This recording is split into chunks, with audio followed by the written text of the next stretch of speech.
Hey, what are you all doing in my living room? Uh, you're lucky to catch me in, actually. I mean, usually at this time, I'd be out and about with all the celebrities in all the best nightclubs. But seeing as you're here, we'll play some games, have a bit of a chat, a few drinks. Ribena for the Patreon pricks. Oh, half a shandy and they fucking buckle at the knees, them losers. So, yeah. Alright then, seeing as you're here. I don't know how they got you all here, but I was just coming home one day and testing the limits of my caterum there. And next thing I know, I'm in my flat and passing out with all this white smoke everywhere.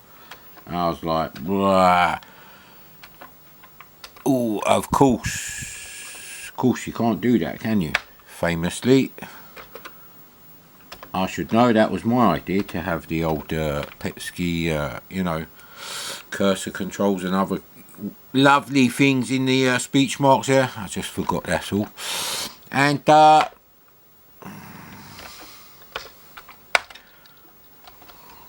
what's wrong with that?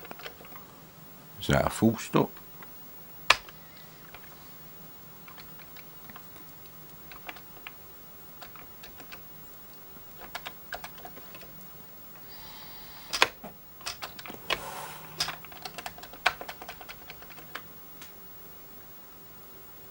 So yeah, next thing I know, there I am, and I'm in this strange place, and they've managed to replicate my lovely London townhouse in Park Lane living room there, and the rest of the house, but only on the inside. It's very weird. When you go on the outside, it looks like a windy house. But anyway, there's no accounting for taste with these criminals, I tell you. They caught up to me and they said there's a punishment for all the spy missions I've done against them. The evil genius is in charge of the world. Never mind what you think the situation is. They put me here and they said, yeah, we've got an emergency situation. We liked watching your videos and they're gone now, so we have to make them again. I was like, that's just fucking great, that is. But anyway, they managed to get you here somehow, probably some sort of weird teleportation device, but now I don't think they can do that too often, so don't worry, it's probably a one-off thing. So yes, games.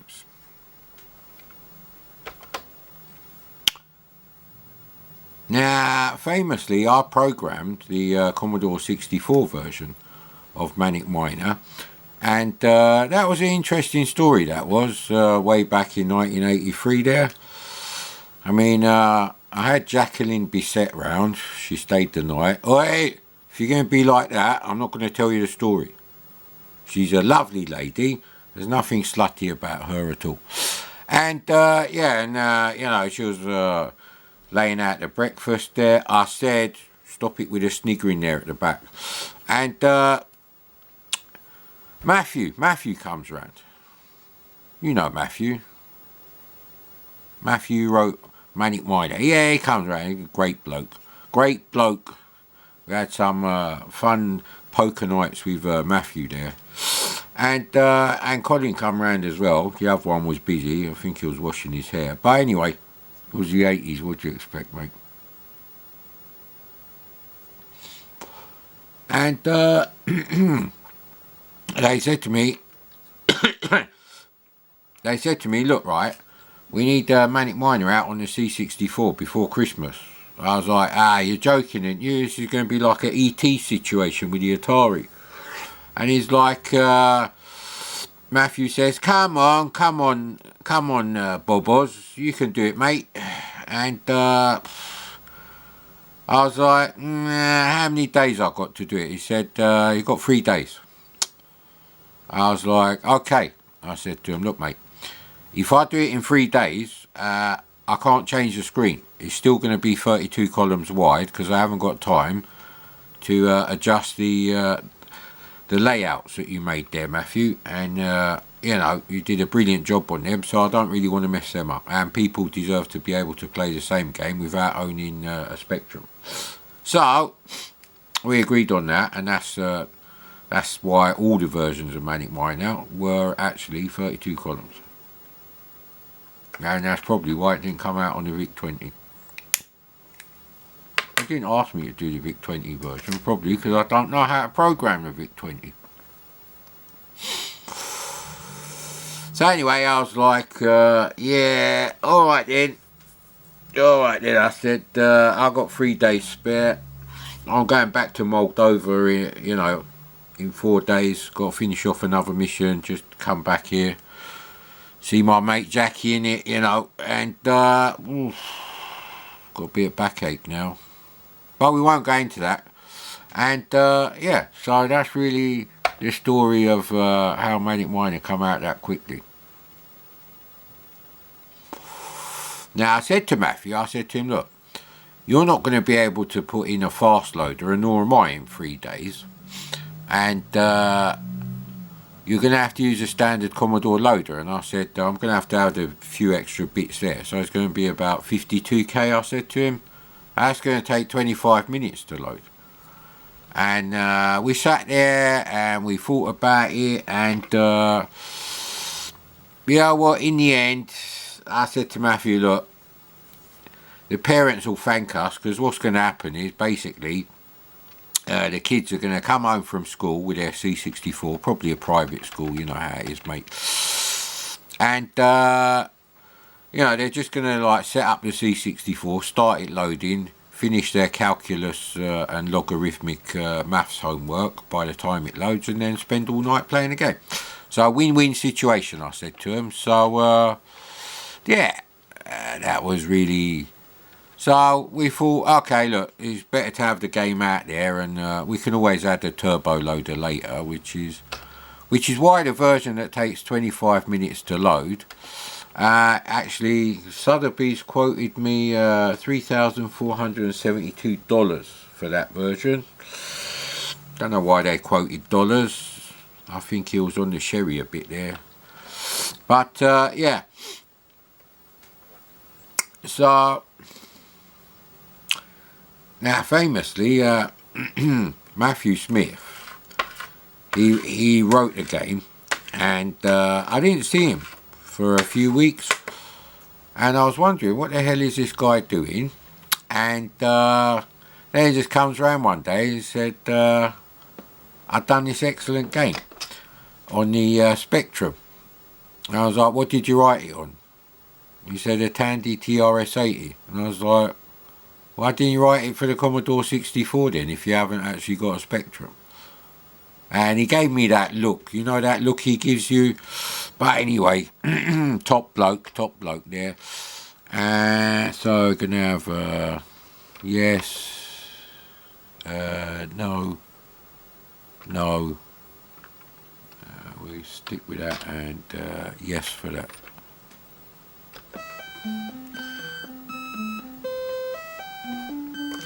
Now obviously I couldn't put my real name on there, because you know, MI6 used to get a bit funny about that.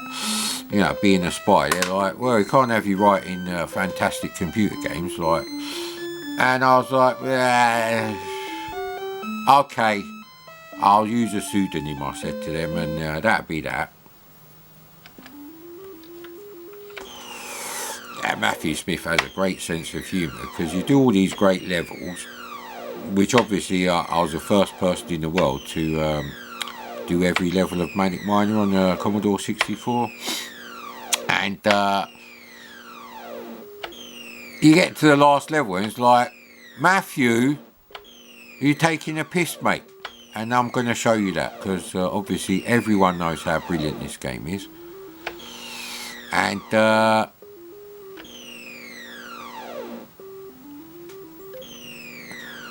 now, unfortunately, Matthew accidentally wrote over the waterfall level for Manic Miner. Is this the same thing in reverse?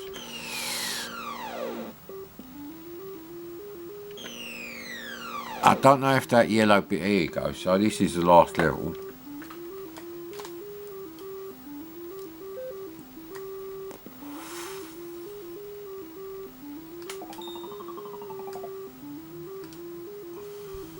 Bit of a tough one, this one, I reckon. My memory's not what it used to be, you know what I mean?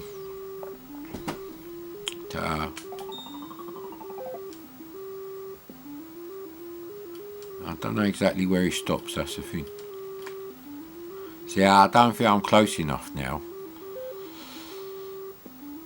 Yeah, see, it's the thing. He stops quite far away. Far into the... see, and then you got to time it with that. So this level is absolutely ridiculous, mate. I told you, this level is just like ludicrous. Which is where Ludicrous got his name from. And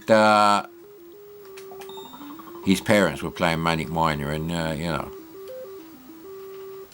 But yeah, this was like, you've done all them levels. And, you know, you won't be able to jump over him from here because you're going to hit the spikes on the top.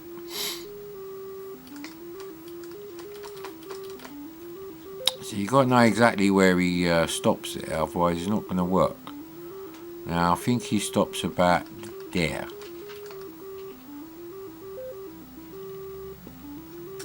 Yeah, he stops a bit. Yeah, so basically we have to follow him.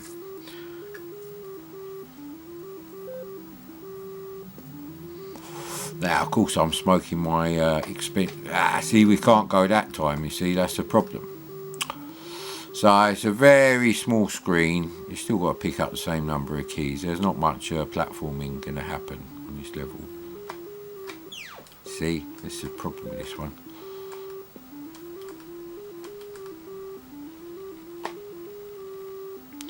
So I'm going to do it from this way round, actually. Actually, I don't know how to do this level anymore. I've forgotten, innit? It's all that mustard gas in the trenches. Yeah, not in World War One. No, you don't want to know what they've been doing down there in the Eastern Bloc. They've been testing all sorts of horrible chemicals there. They think they're bringing back trench warfare, which is probably why the British government's not really worried about Russia anymore, because they're like, what idiot thought that would be a good idea? So, you wouldn't be able to make that. So I'm wondering if maybe I did actually jump over him from here. So let's go here. Now, knowing Matthew Smith, there must be a way of doing it like this. So yeah, see.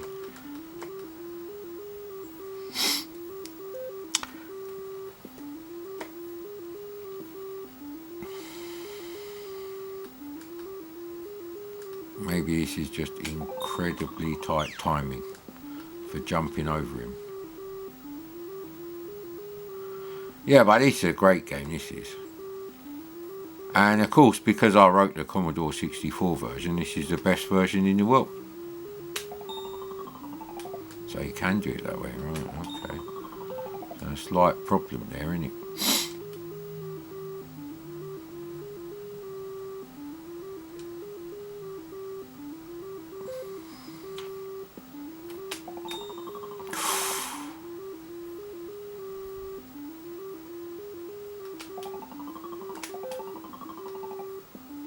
Ooh, a bit of a glitch there.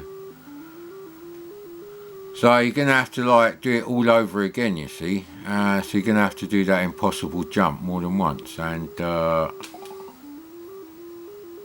if he's up the top of the screen, there's nothing you can really do about this.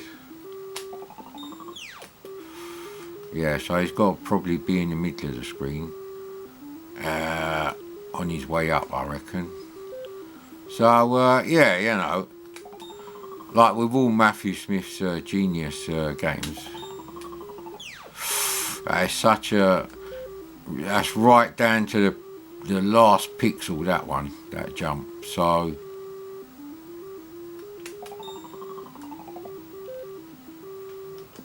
prepare yourself. Ooh, see?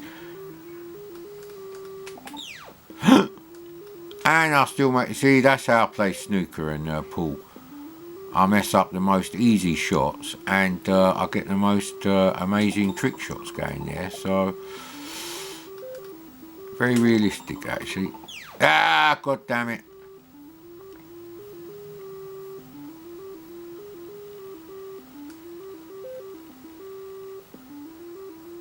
Imagine trying to do all this with the VCS joystick.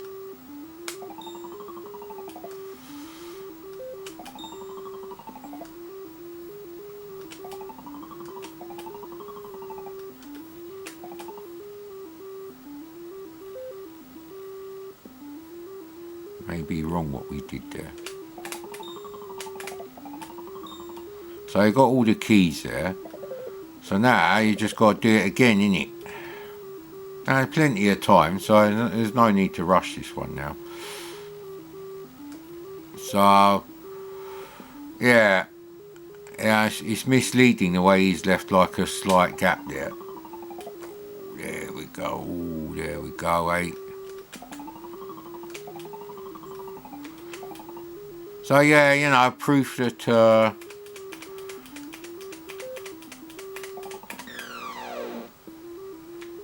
so proof that every level can be done, because if you can do that level, you can do every level. So yeah, you know, I mean, people, very rude people with an IQ of about, I don't know, 3, they say these are Spectrum graphics, and it's like, well, what did you expect to happen? Why would you change the graphics just for the sake of it? You know.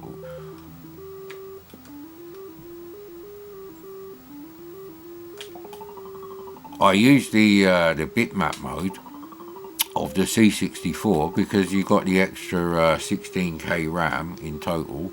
So using 8K for the you know, the bitmap screen, it's not really a problem.